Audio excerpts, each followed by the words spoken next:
The only medal I brought home after 7 years of service, my mother snapped it in half on stage, then laughed. The sound of metal breaking echoed through the silent auditorium before phones rose like a wave to capture my humiliation. They said I didn't deserve it, while secretly signing my name on documents I'd never seen. I don't ask for forgiveness. I built them a stage to confess right where they once destroyed me. Tonight, under those same lights, they'll learn what happens when you forge a soldier's signature and steal her identity. The handcuffs will gleam brighter than any medal ever could. My name is Mara Ellison, and I'm watching my mother destroy the only thing I earned with my blood. The Redford Community Honor Ceremony was supposed to be simple. Local heroes, small-town pride, fluorescent lights that hummed like angry wasps above the high school auditorium stage.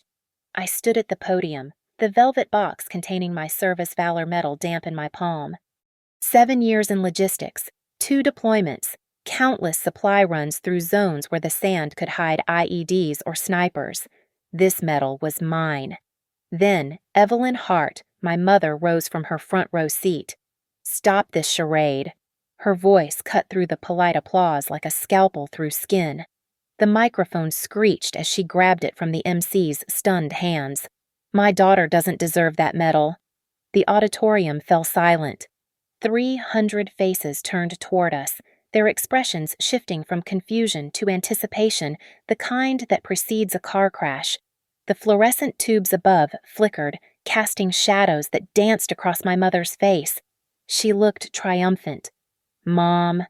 The word came out steady, though my throat felt lined with sandpaper. "Not here."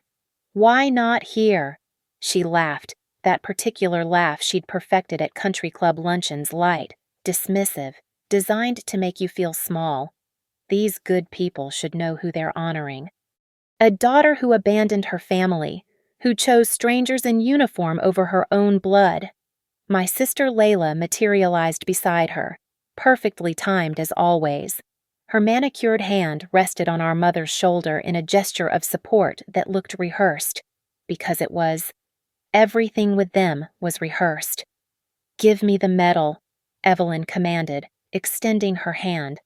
I could have refused, should have, but 20 years of conditioning kicked in the good daughter, the obedient soldier. I handed over the velvet box. She opened it with theatrical slowness. The bronze star caught the light, its ribbon still creased from military precision. "Service Valor," she read aloud, her voice dripping contempt. "For exceptional dedication to duty." She gripped the medal between her hands. "You want to know about duty is staying home. Duty is family." The crack rang out like a gunshot. She'd snapped it clean in half, the bronze splitting along a weak point in the casting. The 2 pieces lay in her palms like broken promises. Someone gasped, then another. Then the phones came up, dozens of them, their cameras hungry for tragedy. "There's your hero," Evelyn announced to the crowd, dropping the pieces onto the podium. They clattered against the wood, the sound amplified by the microphone. "My daughter. Everyone." Layla's smile was subtle but unmistakable. She'd been waiting for this moment, orchestrating it probably. The way she orchestrated everything that made her look like the perfect daughter by comparison. Robert Hart, my father, remained seated, studying his program as if it contained the secrets of the universe. His silence was its own form of violence. I picked up the broken pieces, feeling the sharp edges where the metal had torn. The weight felt wrong now, unbalanced, behind me. The event coordinator whispered apologies, her hands fluttering like dying moths. The crowd buzzed with the electric energy of witnessed humiliation. But something else caught my eye. On the sponsor acknowledgement banner behind us, fresh from the printer, was a name that made my blood turn to ice water. Whitford Family Trust supporting our veterans. Whitford Family Trust. The family trust I'd closed 3 years ago, before my second deployment, the one that required my signature for any activity. My mother was already walking away, her heels clicking against the auditorium floor in a victory march. Layla followed, pausing only to pat my shoulder, a gesture that would look sympathetic to the audience but felt like a cattle brand. "You should thank us," she whispered, her breath smelling of mint and malice. "We're protecting the family name from your poor choices." The broken metal cut into my palm as I clenched my fist. Blood welled between my fingers, dropping onto the podium in perfect circles. The crowd was dispersing now, their entertainment concluded, their social media posts already uploading.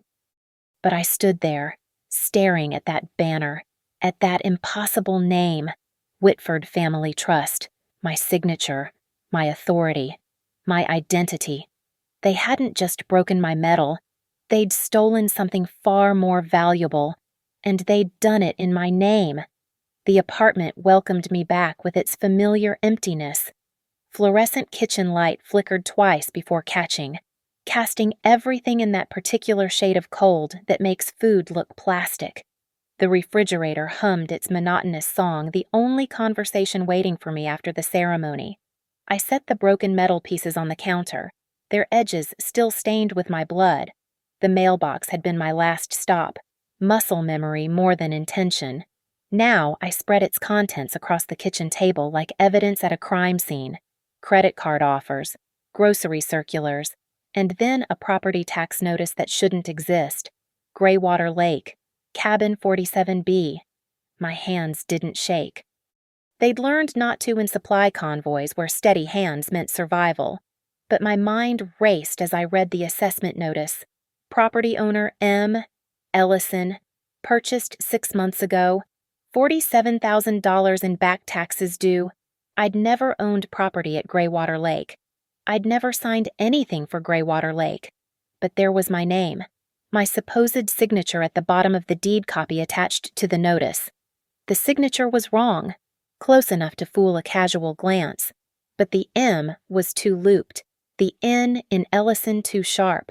Someone had practiced my name like a child learning cursive, getting better with each attempt but never quite capturing the way my hand cramped after years of military paperwork.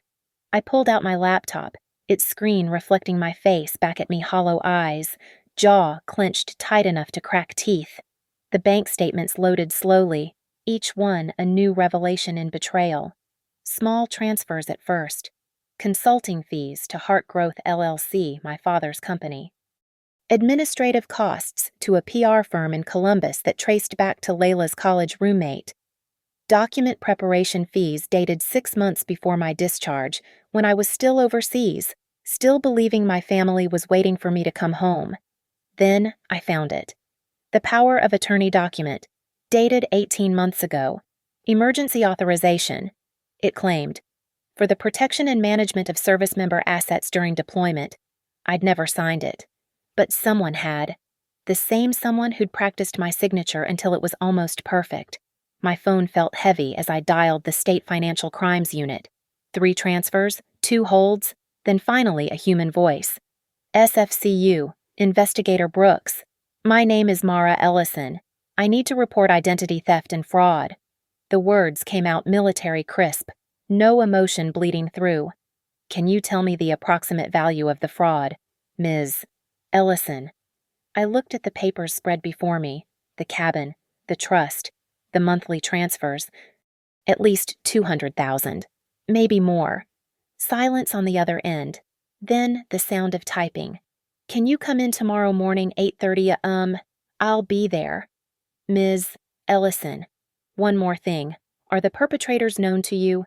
I picked up one of the metal pieces, running my thumb along its broken edge. Yes, they're my parents. Brooks paused. I see. Don't confront them directly. Don't alert them to the investigation. Let them think they've won. People get careless when they think they've won. After I hung up, I sat in the buzzing fluorescent light, surrounded by evidence of my family's betrayal. Each document told a story of careful planning, of months, maybe years of preparation. This wasn't impulse. This wasn't desperation. This was deliberate. They'd started stealing from me while I was still serving, still sending letters home about the sandstorms and the supply runs and how much I missed Sunday dinners. While I was writing about missing them, they were forging my name. I opened my email, scrolling back through months of messages I'd ignored during deployment. There they were, CC'd emails from Layla to our parents about protecting Mara's assets and ensuring everything is handled properly while she's away. Breadcrumbs of a conspiracy hidden in plain sight, sent to my own inbox like they were daring me to notice. One email stood out, dated 3 weeks ago, from Layla to a shared family account I'd forgotten existed. Mom, the Whitford Trust reactivation is complete. M won't even know until it's too late. The ceremony will be perfect. The ceremony. They'd planned tonight's humiliation to coincide with their theft. Break me publicly while robbing me privately. Destroy my honor while stealing my identity. I walked to the window, looking out at Redford Springs' sleeping streets. Somewhere out there, my family was probably toasting their victory. Evelyn telling her book club friends about her disappointing daughter, Robert calculating interest on stolen money, Layla updating her social media with carefully curated sympathy posts about difficult family dynamics. They thought they'd won. Brooks was right about that. But they'd made one mistake. They'd left me alive, trained me in logistics, in planning, in supply chains and paper trails, taught me that in the military. Documentation is everything. Now I would use everything they'd taught me to destroy them. The broken metal sat on my counter, its edges catching the light like a promise. Sunday dinners at the Hart House followed a script written before I was born. The memory surfaced as I sorted through bank statements, each fraudulent transfer triggering another flashback to those weekly performances. We had assigned seats that never changed. Dad at the head, carving whatever meat Mom had overcooked into submission. Evelyn to his right, monitoring portions like a prison warden. Layla across from me, her posture perfect, her smile practiced. And me, the problem child, in the chair that wobbled the one they never fixed because discomfort built character. Layla closed the Morrison account today, Dad would announce, the same pride in his voice every time. Biggest commercial real estate deal in Harbor County this quarter. That's wonderful, sweetheart. Mom's hand would find Layla's, their matching manicures catching the light. You've always understood that family business stays in the family. Then the turn. Always the turn. Mara, still wasting time with those military recruiters. It's not waste, Mom. It's service. Service. She'd taste the word like spoiled wine. You know what's service, Layla managing the family investments. Your father expanding the company. That's service. What you're doing is running away. The pattern never varied. Praise Layla. Diminish me. Pass the potatoes. Repeat. But now, cross-referencing dates on the fraudulent documents with my deployment records, I saw what I'd missed. Those dinners weren't just emotional manipulation. They were planning sessions. A transfer dated 3 months into my first deployment coincided with an email about Sunday dinner discussions regarding M's future. Another one matched Layla's announcement that she was taking over family financial planning. Every theft preceded by a family gathering I wasn't there to attend. I found a notarization receipt from a strip mall in Clearwater, Florida. The timestamp showed 3:15 p.m., on a Tuesday when my parents were supposedly at their 20th anniversary cruise renewal ceremony. The notary's signature was barely legible, probably some kid making minimum wage who didn't look twice at the fake military ID Layla must have created. The consulting fees to Heart Growth LLC started small. $500 here, $750 there. Testing the waters. When I couldn't notice from a forward operating base in Afghanistan, they grew bolder. 5,000. 10. By the time I was processing supply requests in 120-degree heat, they were draining 20,000 a month. Each transaction had a paper trail, but it was designed to look legitimate if anyone glanced at it. Consulting services, investment management, asset protection. Corporate words that meant nothing except, we're stealing from our daughter while she's defending the country that made our theft possible. I pulled up Layla's LinkedIn. There it was, buried in her accomplishments, certified in military family financial planning. She'd gotten certified in stealing from me. Put it on her resume. The email trail got darker the deeper I went. Discussions about my mental state and concerns about my capacity to make financial decisions. They were building a case for conservatorship if I ever caught on. Paint me as unstable, a damaged veteran who needed family intervention. One message from Evelyn to her lawyer made my stomach turn. If she comes back difficult, we need options. Power of attorney is just the start. Full conservatorship if necessary. She won't fight family, she never has. She was right about one thing. I never had fought them. Every Sunday dinner, every public humiliation, every backhanded compliment about my little military adventure. I'd taken it, absorbed it like body armor absorbs impact, thinking I was protecting some idea of family that never actually existed, but she was wrong about something crucial. I wasn't the same person who'd left for basic training 7 years ago. That girl who sat in the wobbly chair taking their abuse was gone, replaced by someone who'd learned logistics in war zones, who'd tracked supply chains across hostile territory, who'd documented every serial number on every piece of equipment because lives depended on it. My phone buzzed. A text from Layla. "Hope you're okay after tonight? Mom means well. She's just protective. Sunday dinner this week. We have something important to discuss about your future." Something important. Probably the final push for conservatorship now that they'd publicly humiliated me. Establish the narrative unstable veteran concerned family. Necessary intervention.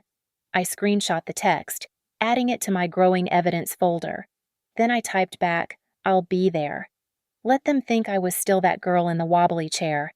Let them prepare their ambush over Mom's dry pot roast and Dad's practiced disappointment. They'd spent years studying my weaknesses, learning exactly where to apply pressure to make me break. But they'd never studied what the military taught me: how to survey terrain, how to identify enemy positions, how to supply an operation without the enemy knowing you're coming. They wanted me at Sunday dinner. I'd give them exactly what they expected right up until the moment I didn't. I looked at the broken metal on my counter, its edges sharp enough to draw blood. Sometimes broken things were more useful than whole ones. Sometimes they were weapons. This Sunday, they'd learn which one I'd become. The Redford Veterans Foundation office smelled like old coffee and good intentions. I sat across from Patricia Henley, the event coordinator, my hands folded in perfect military bearing. "You want to speak at the Founders Gala." She blinked behind thick glasses, shuffling papers nervously. "After what happened at the community honors ceremony." Especially after what happened. I kept my voice level, professional. "The Hart family has been sponsoring these events for years. I think it's time I publicly thanked them for everything they've taught me." Patricia's face cycled through several expressions before landing on cautious sympathy. "Mara, I don't think your mother would—" "It's not her decision. I'm a veteran, a medal recipient, even if it's broken. Don't I deserve 3 minutes to address my community?" She glanced at the broken medal I'd placed on her desk, the 2 pieces arranged like evidence. The Founders Gala was Redford Springs' social event of the year. 300 tickets at $500 each. Black tie. Media coverage. The Hart family would be receiving the Legacy of Service Award for their continued support. 3 minutes, Patricia finally said, "right before your parents receive their award. But Mara, keep it appropriate." "I promise everyone will remember it." Leaving her office, I drove to Columbus, paying cash at a specialty electronics store for recording equipment small enough to hide in a metal case. The teenager behind the counter didn't ask questions when I requested devices that could upload automatically to cloud storage. My next stop was the jeweler, an old Vietnamese man who'd fixed watches in the same shop for 30 years. He studied the broken metal pieces through his loupe, fingers delicate as a surgeon's. "You want me to fix it but keep the crack visible. I want people to see it was broken, but I need it to hold together." He nodded slowly. Sometimes the scar tells the story better than words. While he worked, I sat in my car making phone calls. Each conversation was recorded, backed up to 3 different cloud services. "Layla, it's me, about the cabin at Graywater Lake." "What cabin?" Her voice pitched high, defensive. "The one in my name." The tax notice came. Silence. Then, We need to talk about this in person, not over the phone. Why is there something you don't want recorded? Don't be paranoid, Mara. We're trying to help you. You've been gone so long. Things needed managing. With my forged signature, it's not forgery when it's family protecting family. Dad's lawyer said she caught herself. Just come to dinner Sunday. We'll make everything legal. Legal. Like crime became legitimate if you filed the right paperwork afterward. Investigator Brooks called as I was leaving the jeweler with my repaired metal. Ms. Ellison, we've been reviewing the documents you provided. We'll need more before we can move forward. Financial crimes in families are complex. What kind of more? Admissions, recordings, something that shows intent, not just misunderstanding. I'm working on it. Work carefully. And Ms. Ellison, we can't move without your signal, but when you're ready, we can move fast. I spent the next 3 days building my trap with military precision. The print shop on Maple Street, the one Layla used for all her real estate materials, had terrible security cameras but excellent transaction logs. I submitted a records request as part of my identity theft recovery, receiving copies of every receipt for materials ordered under variations of my name. There it was.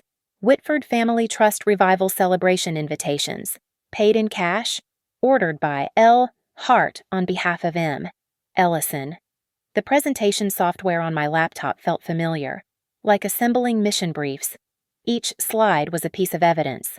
Transfer records with the forged signatures highlighted. The fake power of attorney with metadata showing it was created while I was deployed. Email threads where they discussed my inability to manage assets while I was managing supply lines for 300 soldiers. But the masterpiece was the audio. Layla had called 4 more times, each conversation more panicked, more revealing. "We can't let this go public," she'd said in the last one. "Do you know what this would do to Mom and Dad's reputation to the company? We did this for you." Mara. "You were throwing money away on that military nonsense."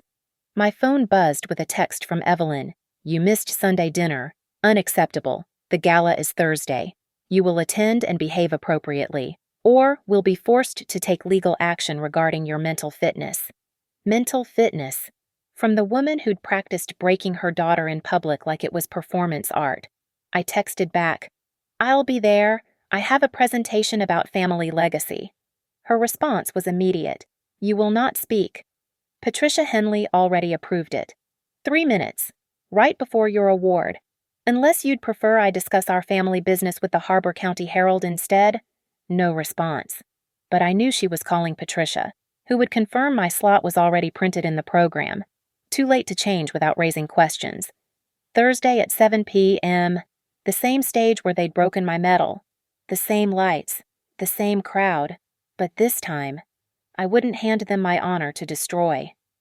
This time, I'd hand them the rope and watch them hang themselves with it. The medal sat in its new case, the magnetized bottom holding the recording device and transmitter perfectly. The crack through its center caught the light like lightning, like truth, like justice waiting to strike. The blog post appeared Tuesday morning, 2 days before the gala. "The Ungrateful Daughter, a Veteran's Betrayal of Family." Anonymous author, but the writing style screamed Layla that particular mix of corporate speak and emotional manipulation she'd perfected in her MBA program.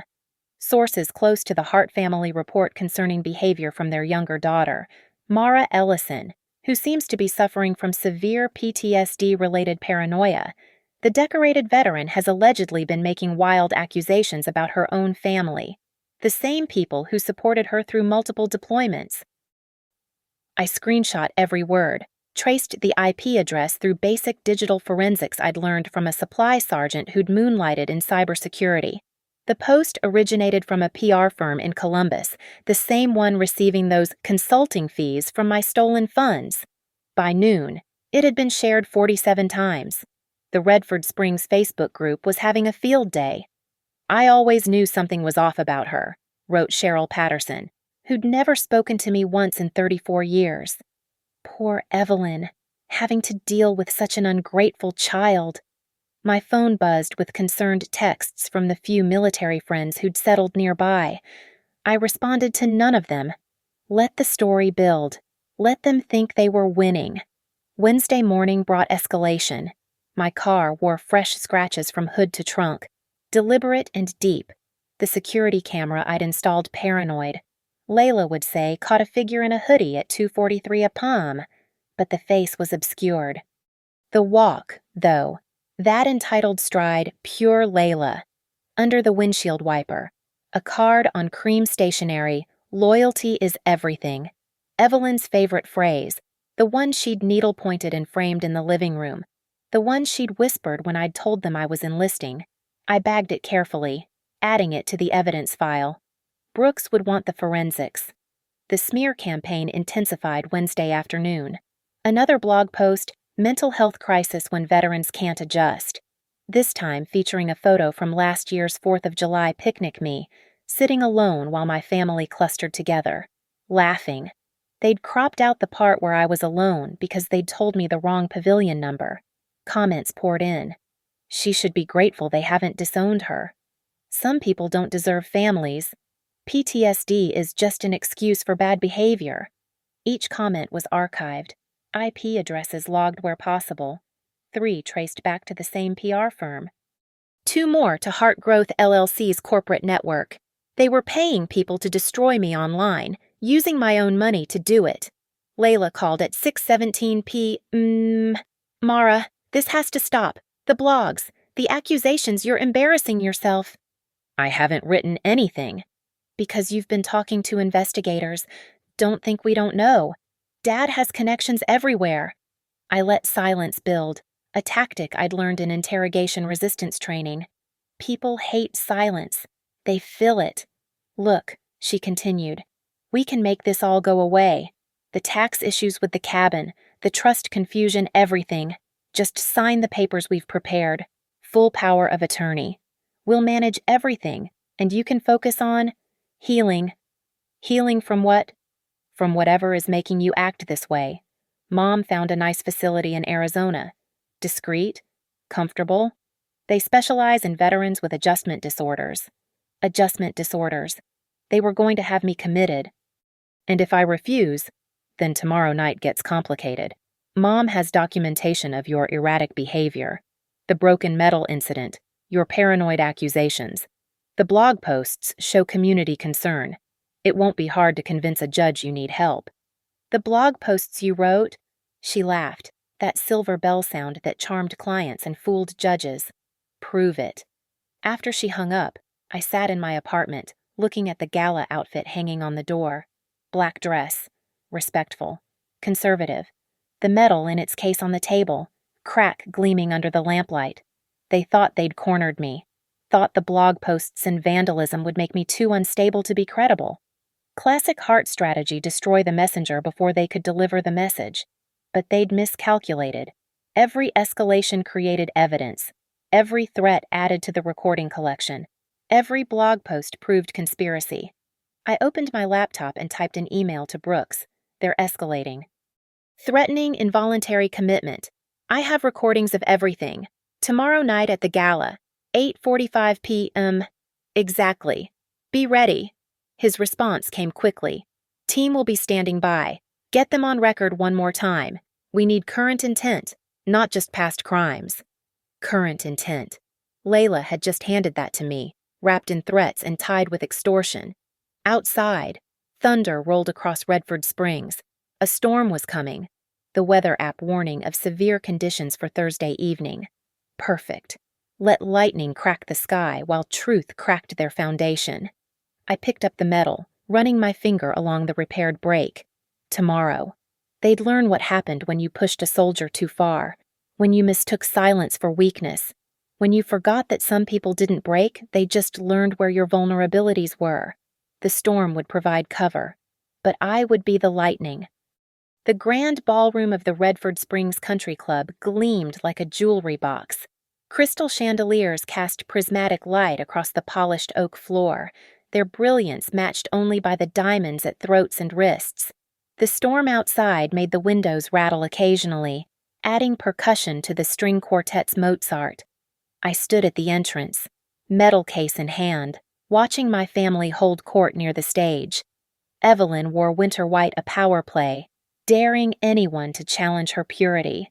Robert's tuxedo cost more than most people's monthly rent. Layla had chosen blood red, appropriate given her appetite for it. Mara. Patricia Henley materialized beside me, clipboard clutched like armor. You're on at 8:45, right before your parents' award. Please, keep it appropriate. I remember. The microphone on the podium had been tested 3 times. The projection screen behind it glowed with the Redford Veterans Foundation logo. Everything exactly as I'd requested. Patricia didn't know about the USB drive I'd handed the AV technician, an old friend from high school who remembered when the Harts had gotten his father fired from the bank. I circulated through the crowd, accepting condolences about my episode at the last ceremony with practiced grace. Let them think I was broken, damaged, properly chastised. At 8:30 p.m., Evelyn approached, her smile sharp as winter ice. Darling, I'm surprised you came. Wouldn't miss your big night. Mother. No scenes. We've prepared a statement if you become difficult.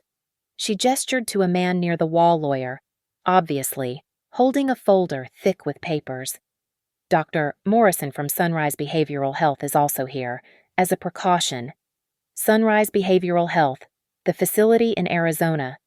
They'd brought commitment papers to their own award ceremony. Just 3 minutes, I said. To thank you for everything you've taught me. Her eyes narrowed, but the crowd was watching. She couldn't make a scene without undermining her own narrative of concerned motherhood. 8:43 p.m., Patricia took the stage, tapping the microphone. Before we present our Legacy of Service Award, Mara Ellison, one of our local veterans, would like to say a few words. I walked to the podium with military precision, feeling 300 pairs of eyes track my movement. The metal case felt warm in my hands, its magnetic bottom humming slightly as the electronics activated. Good evening. My voice carried clean and clear. I want to thank the people who taught me the difference between service and servitude, between loyalty and exploitation, between family and felony. The room shifted, uncomfortable. Evelyn's face went rigid. I opened the metal case, lifting the broken and repaired metal. This was snapped in half at our last gathering. But like many broken things, it's been fixed. The crack still shows because some truths shouldn't be hidden. The projection screen flickered to life behind me. The first slide, a transfer record. $15,000 from an account in my name to Heart Growth LLC. My forged signature highlighted in yellow. 6 months ago, while I was serving overseas, my family began serving themselves. Gasps rippled through the crowd. Robert stood, his chair scraping. Turn that off immediately. Why, I clicked to the next slide, the forged power of attorney. Don't you want everyone to see your handiwork? The screen filled with document after document, transfers, property deeds, the fake trust resurrection. Each with my name, none with my consent. The crowd stood frozen, champagne flutes forgotten, watching the Hart family empire reveal its rotten foundation. Then came the audio. Layla's voice, crystal clear through the ballroom speakers. We can't let this go public. We did this for you. Mara, you were throwing money away on that military nonsense. Followed by Evelyn, recorded from a call this afternoon I hadn't mentioned. If she doesn't sign the papers tonight, we implement the commitment procedures. Dr. Morrison is ready. One call to Judge Harrison and it's done. The crowd turned toward my mother, her winter white dress suddenly making her look like prey surrounded by predators. You recorded private conversations, she hissed. You stole my identity. We all make choices. The final slide appeared. The criminal complaints filed with the State Financial Crimes Unit. Case numbers, official seals, the works. I learned about logistics in the military, I said, turning back to the audience. Supply chains, paper trails, documentation. My family taught me about betrayal. Tonight, those lessons converge. Lightning flashed outside, illuminating the tall windows. Thunder followed immediately, rattling the champagne flutes. Robert lunged toward the AV booth, but security stepped forward, off-duty police I'd recognized earlier, now very interested in what they were seeing. One hand moved to his radio. "The investigation is active," I announced. "The evidence is filed. The accounts are frozen as of—" I checked my watch. 8:45 p.m. exactly. Layla's phone buzzed, then Robert's, then Evelyn's. They pulled them out in unison, faces draining of color as they read the asset freeze notifications. "You don't deserve to be family," Evelyn snarled, advancing on the stage. I held up the broken metal, its crack catching the light. No, I deserved better family. The ballroom doors opened. Investigator Brooks entered with 3 other officials and 2 uniformed officers. The crowd parted like the Red Sea. The storm outside crescendoed, rain lashing the windows as handcuffs emerged from belts, as rights were read, as the Legacy of Service award sat unclaimed on its velvet cushion. I raised the medal above my head, letting the ballroom lights catch its repaired crack. The line through its center seemed to pulse, dividing the bronze star into 2 halves that somehow held together broken but undefeated. "I don't need their recognition," I said into the microphone, my voice steady as a supply convoy rolling through safe territory. "I only need the law to do its job."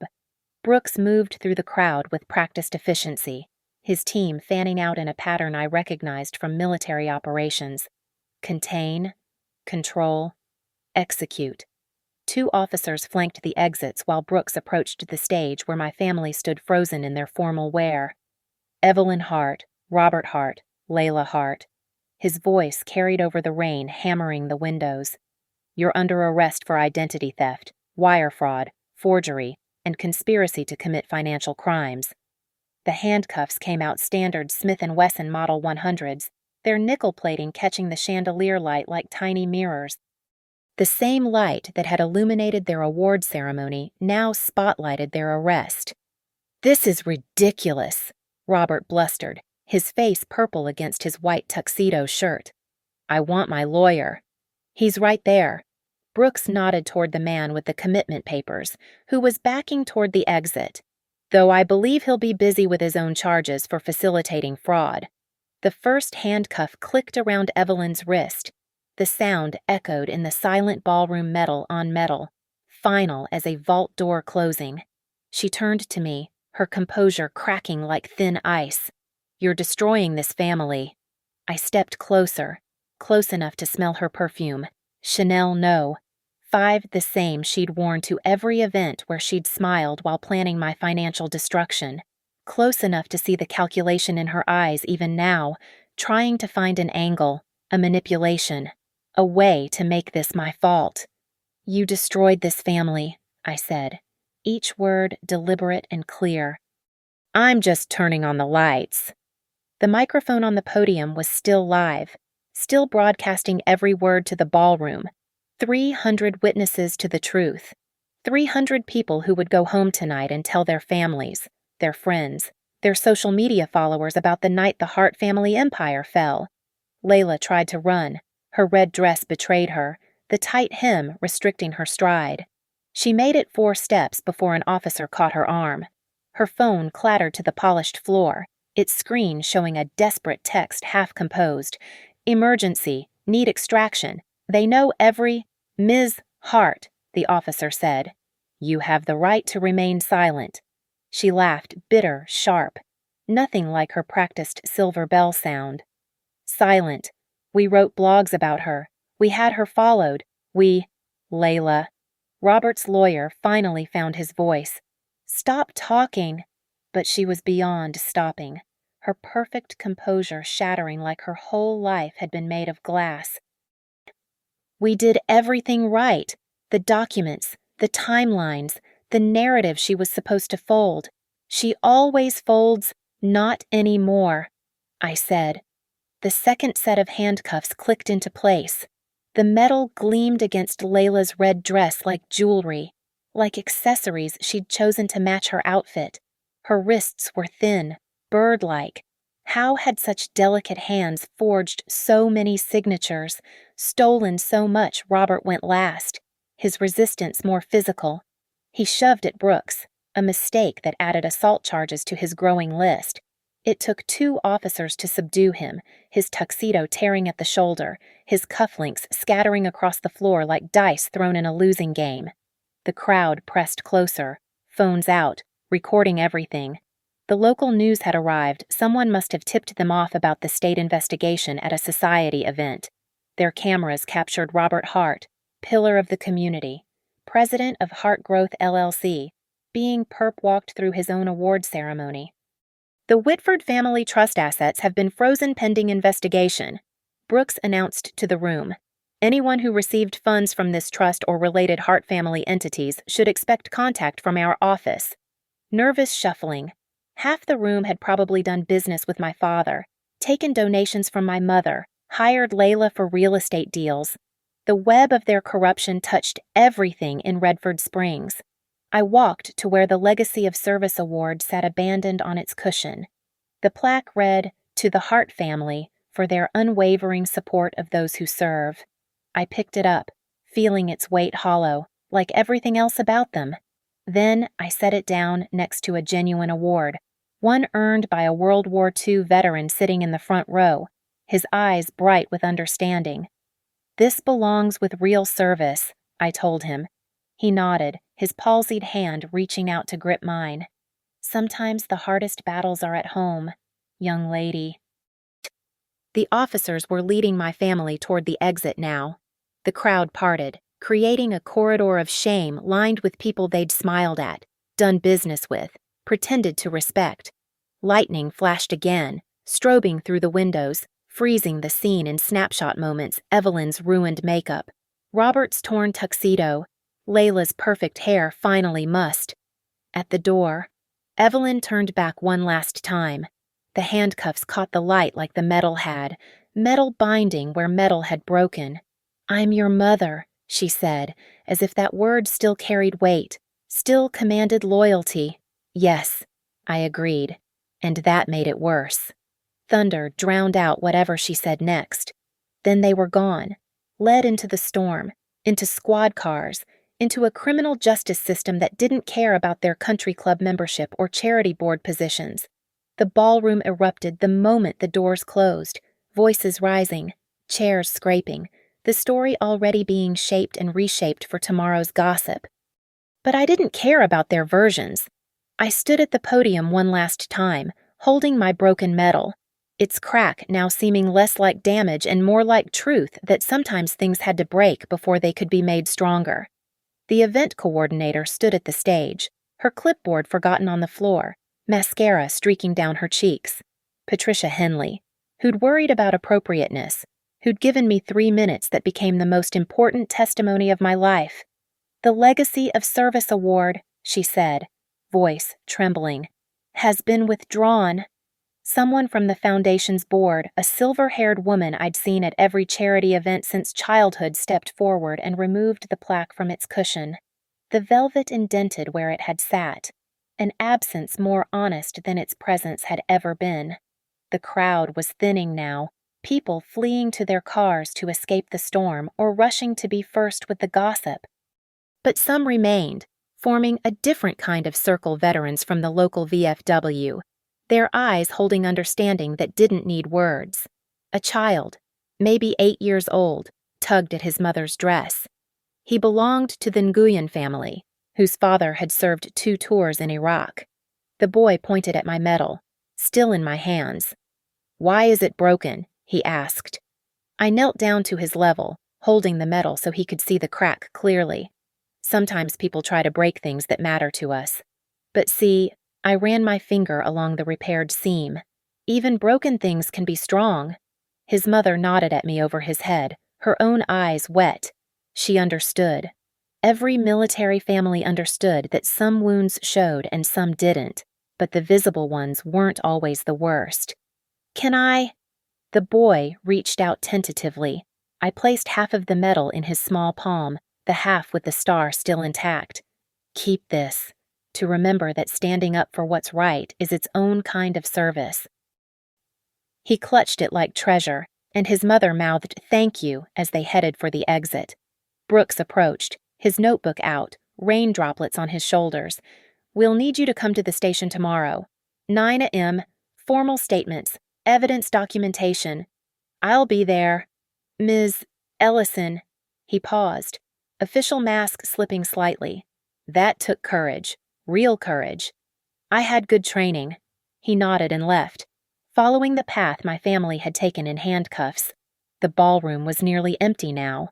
Abandoned champagne glasses stood like soldiers at attention on white tablecloths.